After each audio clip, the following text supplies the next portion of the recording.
నోటికి వచ్చిన బూతులతో రెచ్చిపోయిన నటుడు పోసాని కృష్ణమురళికి బిగ్ షాక్ తగిలింది.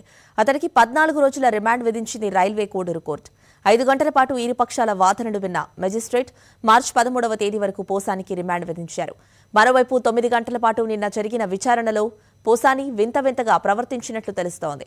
తాను తప్పు చేశానని, బూతులు మాట్లాడి ఉండకూడదని, అందుకు పశ్చాత్తాపడుతున్నానంటూ పోసాని కృష్ణమురళి ఒప్పుకున్నారని తెలుస్తోంది.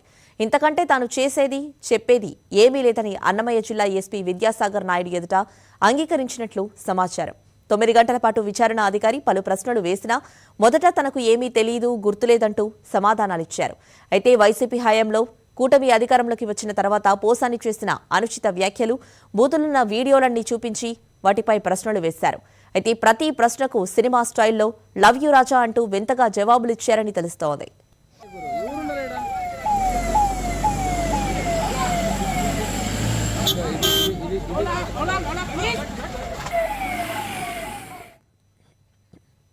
ఇంకా లోతుగా ఆ వీడియోలన్నీ ముందు పెట్టి విచారించగా ఆ మాటలన్నీ తనవేనని, తాను నేరం చేశానని పోసాని అంగీకరించినట్లు తెలుస్తోంది.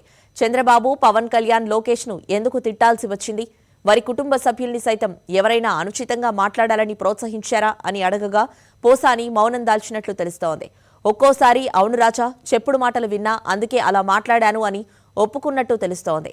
తన వ్యాఖ్యల వ్యవహారం ఇంతవరకు వస్తుందని తెలియక తప్పు చేశానంటూ పోలీసులతో చెప్పాడు.